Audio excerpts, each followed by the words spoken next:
Hello，大家好，歡迎大家收睇我哋東莞安房聽嘅頻道，我係 Mikey。今期咧，我哋嚟到我哋呢個位置啊，樟木頭火車站7站口呢個位置啊。大家如果係話真係想揾一層咧近火車站7站口嘅物業咧，咁今期嘅大家一定要認真睇睇啦。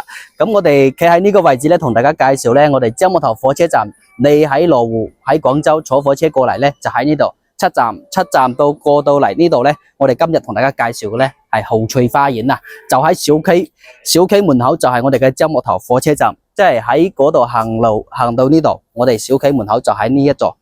我哋門口咧當然咧唔係喺呢度入啦，就喺前邊少少嗰度入去，因為我哋喺呢個位置引俾大家睇咧，要睇到我哋呢一座樓嘅一個外觀啦。咁大家可以睇到我哋呢度咧係電梯樓嚟嘅。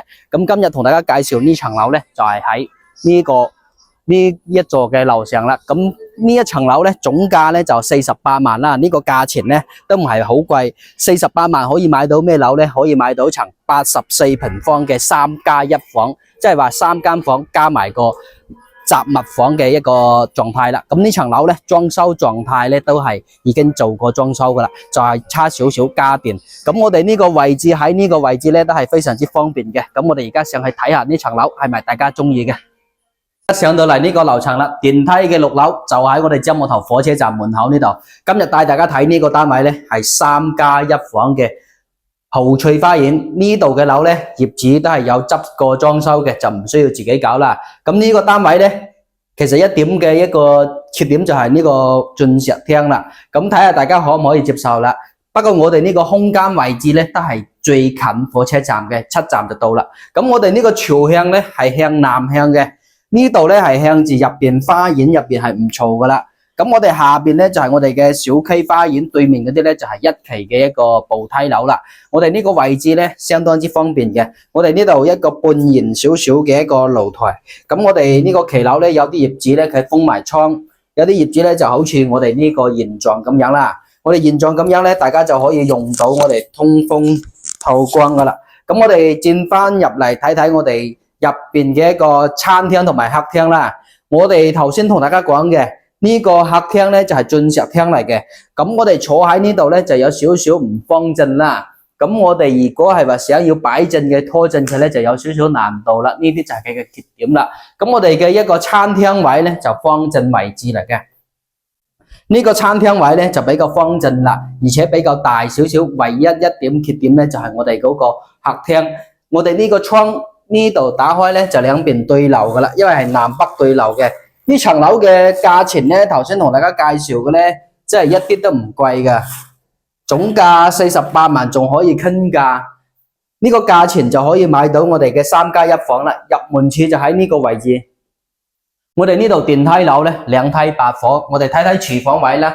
廚房位呢度嘅空間咧就比較長深少少啦，擺個洗衣機。咁我哋呢度咧啱好就有窗台對住出邊呢個花園嘅通風效果啦。上邊吊咗天花，呢個天花吊得都係比較絲濕少少，不過就有少少暗少少啊，唔夠光猛。訂做嘅一個櫥櫃，一個 L 型嘅灶台。咁就冇話配到3件套啦，配到呢個灶台同埋呢個油煙機啦。咁呢度就係我哋嘅一個廚房位啦。所講我哋成個空間咧，無論出邊入邊，我哋最終都係做到呢個3+1房啊！大家入嚟睇睇我哋第一個空間先。呢個空間咧就係我哋嘅廁所啦。廁所呢度業主就冇做到乾濕分離，但係佢呢度有條門檻。即係凸起身，你到時啱啱好裝嗰個趟門嘅一個位置啦。呢個空間咧，其實都係 OK，啱啱好嘅。咁我哋上邊天花咧，亦都係吊咗噶啦。呢個座處，咁我哋睇睇房間嘅空間夠唔夠大先。嗱，呢間就第一間客房啦，常規嘅一個空間尺寸，呢度1.2米嘅空間床。咁我哋擺個衣櫃位咧就到呢度嘅位置啦，啱好一個尖就4:60。咁我哋送埋個飄窗，呢個空間過嚟鏡頭睇一睇我哋入邊嘅一個環境啦。咁我哋入邊咧就係有泊車位啦，同埋下邊小區少少嘅綠化就唔係好多啦。嗱，呢度就係我哋第一間房嘅一個採光啦，同埋我哋嘅空間。嗱，3+1房咧，呢間房我就唔入去俾大家睇啦。鏡頭俾到大家啦。呢個房咧就唔係話好大，可以做翻間儲物室或者擺其他嘅，但係我哋呢度都有門窗嘅。你如果係需要咧，可以將呢度改翻成呢個廁所都得。